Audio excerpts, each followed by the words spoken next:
to the channel. I think you may remember me from last year. I did a video very similar to this. My name is Isaac, and I was the one that did a lot of the editing for this channel for a long time. But I'm lucky enough to have a team full of people that came to me and volunteered to actually help out with the channel. So we're going to introduce them and talk a little bit about the future of the channel, as well as what we want to do as a team and the editing in the channel. So why don't we start with your guys' names? So my name is Nick. I'm a Grenadier private in His Majesty's 10th Regiment of Foot in America. I've been in the regiment for about 2 years now, and it was probably one of the best decisions I've ever made as far as the hobby is concerned. And I've met amazing people, and it's just a fantastic time. What got you into reenacting? So I've always been interested in Revolutionary War history, and predictably, what initially got me into it was seeing The Patriot. I know. Incredibly accurate movie. Thank you, Roland Emmerich. But yeah, that's what really got me into it. And of course, the one thing I took from that were the British Redcoats. I thought they were absolutely fascinating. I thought they looked the best, obviously. Of course. And yeah, that's how it all really started. I didn't realize it until maybe 3 years ago. I started getting into historical houses in Westford. I started getting books on historical houses in Westford, and that sort of grew and blossomed into other towns. And I found Concord, Massachusetts, Lexington, Massachusetts, and I started looking into the houses there, and somehow that led me to find the Parker's Revenge reenactment in 2017, which I attended as a spectator, and that's when I got hooked. And what made you choose the 10th out of all the units out Well, there? I mean, the location where you guys are based out of, Lexington, it was most convenient. I can't really say a lot of other British units are anywhere near centrally located in Middlesex County like the 10th is, so yeah. Do you have a favorite memory of reenacting at all? Well, in my storied 2 years of reenacting with the 10th, I'd have to say the Battle of Monmouth last year. Yeah. Not necessarily the personal memories of the 10th at that event, but just I've never been a part of an event of that scale. Obviously, that was a British Brigade event, and there were probably, 1,500 reenactors Something to go like around that, on both yeah, sides. So like that. It was the really 240th, so it was yeah, big event. 240th anniversary. So obviously, it was a really big event. All right. And lastly, what do you like to do outside of reenacting? Well, aside from working in cable access, I love working with cameras. I love editing. Perfect. As tedious as it may be, it's tailor-made for what we want to do here. I love, reading historical novels. With Zeal and Bayonets Only by Matthew Spring, is certainly a fantastic one. So, yeah. Cool. All right, Josh, you want to just introduce yourself? Yeah, so my name's Josh. I am a private with the Grenadier Company as well. I've been with the unit for 3-ish months. I'm one of the more new privates. Absolutely love being a part of the 10th. It's such an awesome family to be a part of. And that's really what dragged me into it, was just how friendly everyone is, how intertwined it doesn't matter, what rank you are, everyone's going to bend over backwards for everyone else, and it's such a great family. Yeah, I know you've only been in there for 3 months. You've already had your first experience as a corporal, though. Yeah, which is pretty funny. It was scary. Yeah. It was scary, but. Yeah, so do you have any favorite memories so far? Like, what's one thing you'll go back and look back on and say that was a great event in my first year or something like that? For me, by far the most memorable. It fell in our weekend, our Patriots Day weekend. That whole experience, the whole 3 days, was incredible. It was so fast paced. It was so go, go, go. And, I would go to bed exhausted, but then wake up exhausted and still do it. But the part about that was the most memorable was when we were marching down that main road in Lexington, and we came around the corner, and all you could see was the green and the rebels lined up, and it was foggy, and it was, you could really feel the tension, and that was the moment where it clicked in my head.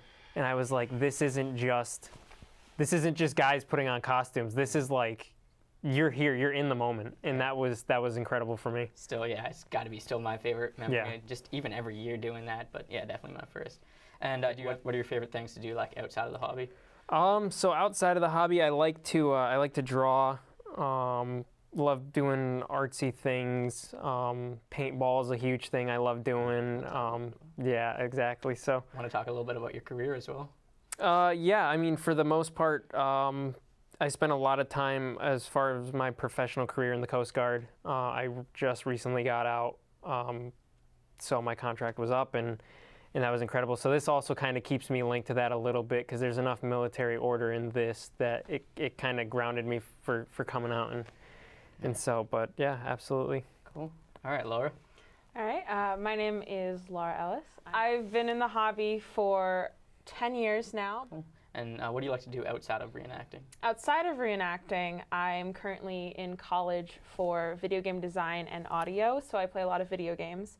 I'm a huge super nerd, so everything from card games to D&D to just messing about on my computer, that kind of stuff. Cool. Yeah. All right. Quickly, I know I did a video on this last year, but my name is Isaac. I'm a private in the light infantry company.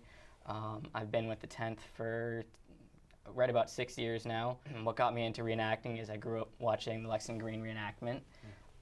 So it's always great to like live, my dream was to participate, and eventually I did. My favorite memory, it's also got to be my very first Patriots Day, especially, marching. The march onto the green is honestly the best part of the whole weekend. Not even the battle, it's just, that goosebumps moment when you're marching there and you see the green getting bigger and everything. So yeah, and so what I like to do outside of reenacting, I love instruments. I played snare drum in the William Diamond Jr. Fife and Drum Corps. I was a drum sergeant there for a good while, and that was another part of history that I got to take part in. Actually, I wanted to join the 10th, but I was too young, and my parents didn't want to participate, and so I wasn't going to be able to camp out, so I joined the Fife and Drum Corps instead, and that ended up being a great experience. We traveled a lot with them, so I love playing the drums. I play the piano, and I dabbled a little bit in the viola and the trumpet. I also love sports. I played lacrosse and football growing up, and I continually play lacrosse club in the college I go to. I'm going to school for architecture, and I play rugby as well. So Josh and I outnumbered here a little bit, maybe. We're even in terms of, we got 2 video editors and things like that. So, just maybe talk a little bit about, video editing in general and your background in editing and like what we hope to accomplish with this channel. So Mostly you two. So I have been in cable access television for since 2015, so it's about 4 years now. Even before that, in grade school and in college, I used to love just putting videos together for the sake of it. Uploading them to YouTube and feeling that accomplishment is like, there's nothing quite like that when you push that upload button on YouTube and you get a bunch of views. A bunch of views from me was like 30, but to each his own. But back in 2015, that was a lot. Yeah. Back in 2015. Yeah, that was a lot. What kind of videos did you make? Well, one thing I forgot to mention when Isaac had me introduce myself was I'm a huge motorsports fan. Not so much NASCAR anymore, although that's how it all started for me, but more IndyCar and sports car racing and rally cross, that kind of thing. But the vast majority of my videos are motorsport and racing, auto racing related. Cool. So yeah, that's a huge passion, and also I have a bit of a photography hobby on the side. And I like to go to the races and take action shots of cars zooming by you 20 feet away at 150 miles per hour. Cool. Where do you go to? It's quite thrilling. Yeah. Where do you go to watch? Where do you go to watch? Anywhere. There are a lot of good tracks in New England. The 2 major ones are New Hampshire Motor Speedway in Loudon and Lime Rock Park in Connecticut, Salisbury, Connecticut, in the northwest corner. Connecticut. Yep. So yeah, so those main spots. It all started for me at Loudon when my dad, back in 2002, when my dad took me to my first ever NASCAR race, and I was hooked on racing ever since. But it's since then expanded a little bit into. Should have been a light if you like speed. Yeah. Should have joined the lights. I like running around nice and quick. Yeah, so started going to Lime Rock Park, and love taking photographs. I don't know. I mean, I wish I had like a better background in video editing. I'm sure that as these guys start to add their stuff in. Oh no, no! I'm a complete imposter here. Well, once you guys, you guys will definitely see the changes in the videos once you start getting the professionals. All we bring is creativity. hey, that's that's like 90%. Oh I'd yeah, say. that's You know, you what can it learn- is. 90% creativity, 10% Skill. whatever you guys do. Yeah, fair enough. Honestly, I don't really know Whatever that either. is, I'm sure. Yeah, well, I don't know. I mean, I always liked making videos too. I mean, like I'd always make the videos in school for like history and things like that, and put like a paragraph and a half on one slide, and you know, that's just where the love started. And everyone's got to start somewhere, right? So, Yeah. So yeah, I mean, then it developed. I ran a club at my house where we did a lot of paintball, things like that, and we had some sponsorships from companies, and got a big fort in the back too. That I'm not sure if you guys have ever seen it before. No. but- I have. It's amazing. Wait. Really? Yeah, you showed me. Yeah. Oh wait, yeah, when I dropped It's amazing. Yeah. So it used to actually be bigger too, but yeah, we had sponsorships from different companies and things like that. So we'd always take videos and send it in. They'd use it for advertisements actually. Oh, So yeah. we got like free guns and things like that, and that was pretty cool. But that's where I started getting a little more professional and. Wasn't just using the stock Windows Movie Maker, but yeah, I learn on the go. And, The iMovie transitions. Yeah. I Once- remember using Windows like Movie Maker to like cut together pieces of like video game clips of like me playing, and it was so yeah. painful. boy. It was so painful. It was like that stock Windows, like you Yeah. get it right out of the box. It was horrible. Well, I know it worked for me for like 10 Yeah. years. As so. an editor in cable access, Windows Movie Maker is nothing short of heresy. I loved. Hey, what are you Windows talking Movie about? Maker. I mean, you have to loved start it. It was somewhere, but- it was simple. Even after I mean- even after I used Power Director for a while, Oh, I went yeah. back. I mean, I went back to Movie Maker because I like the Yeah, simplicity. I mean, so. Power Director at the very least is better than a Windows Movie Maker. I don't know. So I've always been basic up until I started with the 10th and all that, and so I think I started in 2017. I started releasing videos and things like that. Yes, so you did. I had the idea of like strapping a GoPro to my chest and recording the videos. Which we're and now things. working through for the Grenadier company. Yeah, We're so- trial and error now. Yeah, so I mean, then I got a better program and all that, and started editing the videos. Got the thumbs up from command, and it's all history from there. And I'm always in for improving, and having a good team around me really helps out as well. So, Josh, why don't you talk about your history in video editing? History and editing, none. I mean, we've been over this. Well, you've just been out there working for Yeah, 50 hours. so yeah, I guess not none. I've been sitting You're a over veteran. Nick's, breathing Working over hard Nick's or hardly shoulder. working? Yeah, breathing over Nick's shoulder, watching him cut and Well, splice yeah. and giving him ideas for transitions. I mean, that's mostly what I bring is that creative nature. I've my Also a entire little life. distraction too. Oh, Well, absolutely. I mean, you're a great sidekick too, as I just found out over there. Putting together Newbury Day 2 is, you stop me as I'm getting on a roll. It's like, oh, maybe put that transition there, or maybe cut there, and it Yeah. worked It's out. natural. Yeah, I mean, I can, growing up my dad is a huge artist. He's a writer for fantasy football magazines and stuff. So I got a lot of my creativity from him, and it carried on through my life. Going to college, I remember I went to college and wanted to get a degree in, criminal justice. In my end of my sophomore year, I was like, you know what? I want to be a tattoo artist, and I didn't do it. It didn't pan out. So I finished off my degree, but ever since I just kind of always kept close to that drawing and wanting to create art and being very in tune with designing and art and all that stuff. So I try to bring as much of that as I can to what you guys do, because it's watching Nick splicing and cutting, and I just Yep. couldn't believe my eyes. So I was like, hey, maybe I can suggest this, or maybe I can suggest that. So I and was let feeling- somebody else do it. I was feeling at some points, I wonder if Josh has completely lost what I've been doing in the past 30 seconds or so. I wonder if his eyes have just glazed over, just the sheer pace that I'm cutting and editing the video. So None of that, no glazing. But there were points where you were like clicking buttons, and I was like, okay, so that just happened. So now we have transitions in here. I don't know where those came from. And Laura is our professional map editor Okay, slash sound director slash script writer Slash figuring it out as she goes. Yeah, I mean, I'm more of a jack of all trades, master of none person myself. And when I first approached Isaac to work, I was like, hey, do you need any help with audio? And it's just snowballed very much out of control from there, because I have very basic video editing. Most of my background is in audio. The video editing is from game design, where we have to make game trailers and that kind of stuff.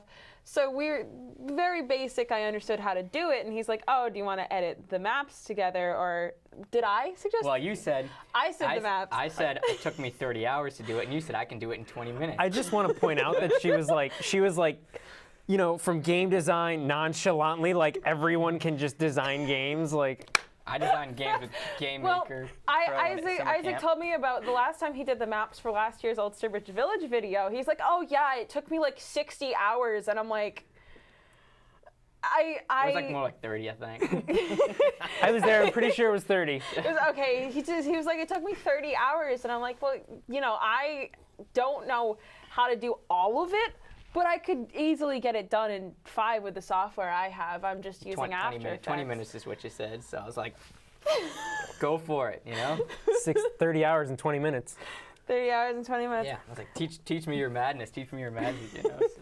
It's been a little bit more difficult than that because all I knew how to do starting out from it was like really basic stuff. And I've been teaching myself as I go for the process for the most part. But, you know, I'd say I've done pretty well so far. I mean, yeah, you did one while moving houses. And yeah, you're working on one now. Yeah, the last video. I don't know when this is coming out, but the first half of the Newbury video I did in the middle of moving houses. And getting kicked out of your apartment by movies trying to film. Well, they kicked you out too. Yeah. They kicked both of us out. ABC Studios or NBC Studios, whoever. Something no, like that. Paramount. Paramount. Chris Evans is shooting a TV show. Thanks, Paramount. Don't see, we're gonna go viral with this video, I think. So we'll see it. We can get a donation. Paramount's gonna be like, we didn't give them the right to use our name. Yeah. The animated maps are coming from me. A lot of the audio, new audio, music, and audio editing is coming partially from me, partially from Nick. I'm not doing so much the video editing side because you can do that better than I ever could try. I mean, it's your job. But there are a couple surprises from my field coming in the near future, so look forward to that. Yeah. Oh yeah, we got a big surprise up the alley. Yep. So we'll see what happens. Yeah, I don't know. I mean, I'm kind of just I don't even know. I don't really have any skills, and I just ran the channel, so you know they can't kick me out. That's so, secured that we're spot. We're here. This is ours. Yeah, exactly. So yeah, I mean, we've got a great team here, and it's great that all of them came to me. I didn't come to any of them, and they all volunteered to actually. To help out, and every time someone came to me, I was like, absolutely, like if they want help, it's really, you know, I really appreciated that. So, yeah, I mean, it's really similar. We love to do things in this regiment outside of reenacting. Like it adds a lot to the family because you know once you take the reenacting aspect out, then you just are left with good friends and you know, like for example, we just went for a hike the other day. We'll release a video on that. We're gonna go paint. We're creating our own paintball team. Yep. Yeah, with our own jerseys that we're getting customized. So you know, things like that. You know, those are the things that bring us together. And yeah, we're gonna go to a Patriots game. We're all big. A lot of us are big sports fans. So contrary to the popular Patriots, we're Patriots fans. Anthony Jenkins, our drum sergeant, suggested that at halftime, Anthony Jenkins, our drum sergeant, is also in the end zone militia. They're the militia. Well, he turned coats, which we, you know, honestly, I would. He turned coats on weekends. On weekends, I would honestly like. I don't blame him. I'd 100% put on a militia uniform if I got front row seats to a Patriots game. Well, if I could chest bump Gronk, I would definitely put on a Patriots uniform. Oh, honestly, yeah. So, change, throw that red right aside for a day. He suggested that we, for a halftime show, battle the end zone militia. Yeah. Oh, yeah. That would be cool. The Battle of Gillette Stadium. That would be awesome. Is that even plausible? Who do we talk to do that? I don't know. I guess Patriots, if you're listening. Anthony's the one to start, so yeah. I mean, that would be pretty sweet, don't you think? Yeah, that would be. Yeah. Yeah. So we're planning a lot, like ski trips. As much as we all like share this common bond, right, of history, and we're all like friends too, and that's what really makes our regiment, in my belief, so special. Oh, yeah. You know? Yeah, so like, you know, we've got lots of ideas for things to do outside of reenacting and everything, but obviously the video is focused on the channel a little bit. So let's just talk about some future videos. I know some of these were mentioned in last year's video I did in July, but I guess we can reiterate them, and you know, we've got more viewers now since then. So yeah, so some ideas for future videos, let's just discuss those. So like company-focused videos. So, maybe like where we have someone discussing what parts of their uniform for each company, as well as Yeah, specifically a Grenadier match case, because hands down, the most popular question, and I'm sure you've experienced this too, the most popular question you will ever get at a reenactment as a British Grenadier is, what is that? And right here is usually, as a Grenadier, is where your Grenadier match case would be, with a slow-burning hemp rope. I mean, that's the most popular one. Second to, is that fire real? And are you really going to eat that? Oh.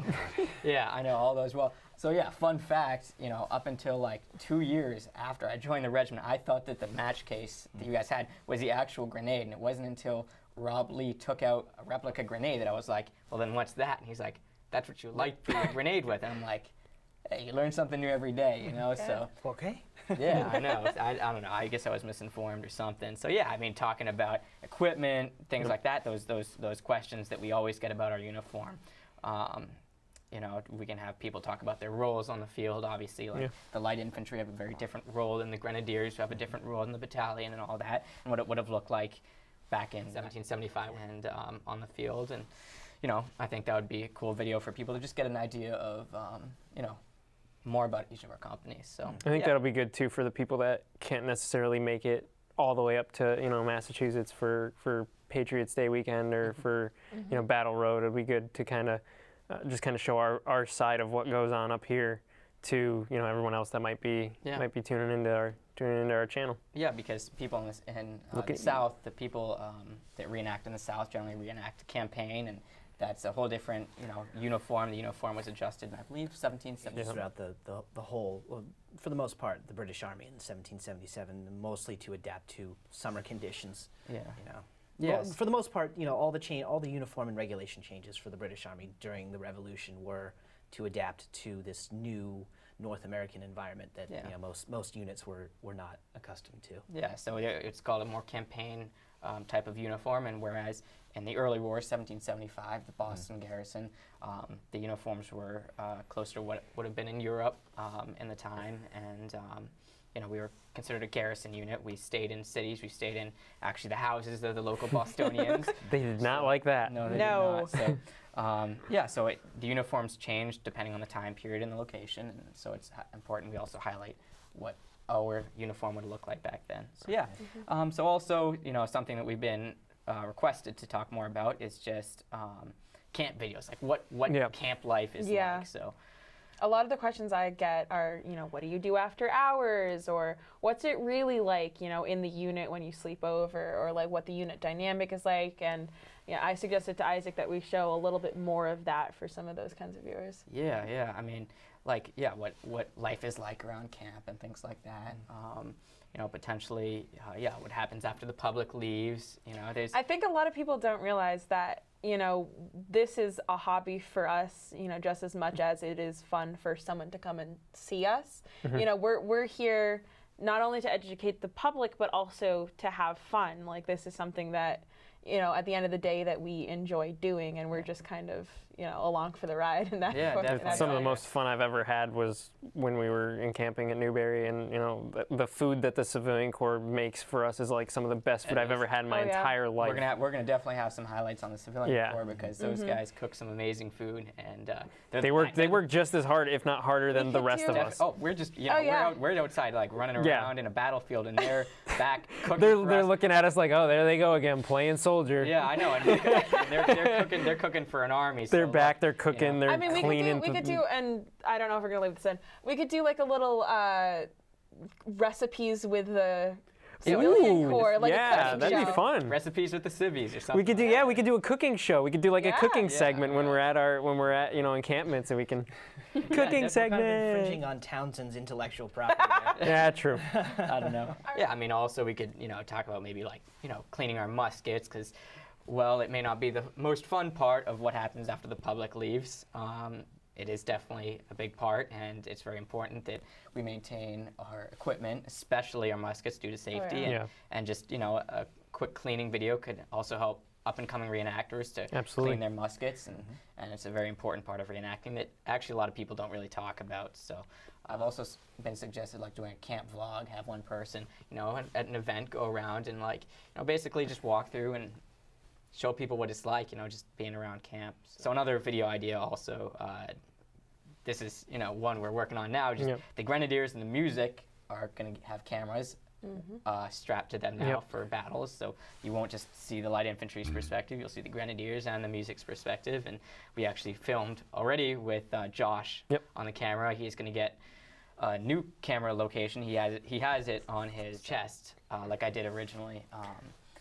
And I'm not sure when hopefully we can. That video probably has already been released by the time that you're watching this, but we don't know when this is going to go up. It'll show up. Yeah. So his plan for Old Sturbridge Village is to have a camera up in his Grenadier cap. So hopefully we can make it work. Yeah, and you've already got to iron out all the kinks and.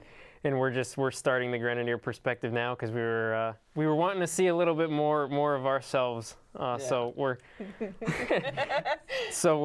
trying to get it figured out now. And so far what we've got isn't great, but we're working on it. Try to get it up and running. Yeah. Hopefully we can get something in the very near future up and running. So yeah, I mean, like if hope, you know, maybe even by the time this posts, maybe we already got one. So yeah, maybe this is for nothing. I mean, if you remember, like back when I had the GoPro, my waistcoat would always slide over the half, you know. So nothing's perfect, but like you start off and get better from there. Nick spent several hours chopping out my chin from all the footage. Speaking of which, we're definitely going to make blooper videos. Oh yeah, blooper chin reels. counter.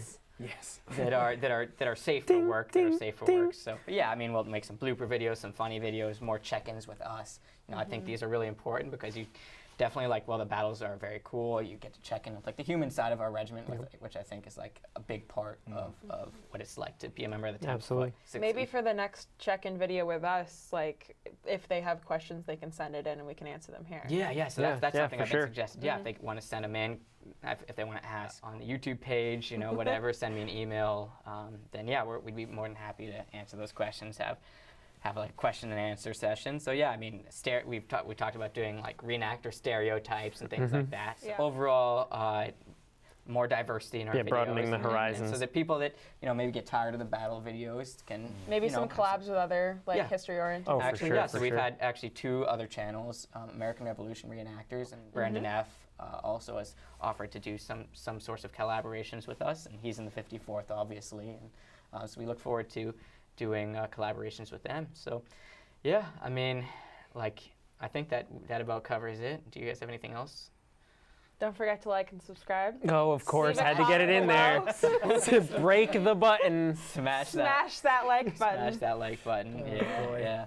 So yeah, I mean, this is, you know, our team. We've got another guy, Chris Franklin, who works on the Instagram page, and he helps us with editing some videos as well. So he couldn't make it. We have Facebook pages for each of our different companies. Obviously, our Grenadier company, Light Infantry, follow all of Battalion, them. and Music. Yeah. Why not? Alrighty, guys. So yeah, thanks a lot for watching, and I'm glad you guys got to check in and meet all of our new contributors. And it's going to be a great addition. They're great additions already to the channel and the video editing process, and you'll definitely get to see the difference and what they add. And I think that we're going in a very, very good direction with this channel and with the regiment in general. And we actually, at the most recent drill, had 6 potential recruits come. 6 potential recruits, 2 for each The company. drills are a great way to catch up, and that way, like during the winter months, during the quote-unquote off season, you know, we can still catch up and stay together. Though we are like doing more and more things outside of just reenacting in general, like skiing and things like that. So yeah, it's just a great way to meet us in person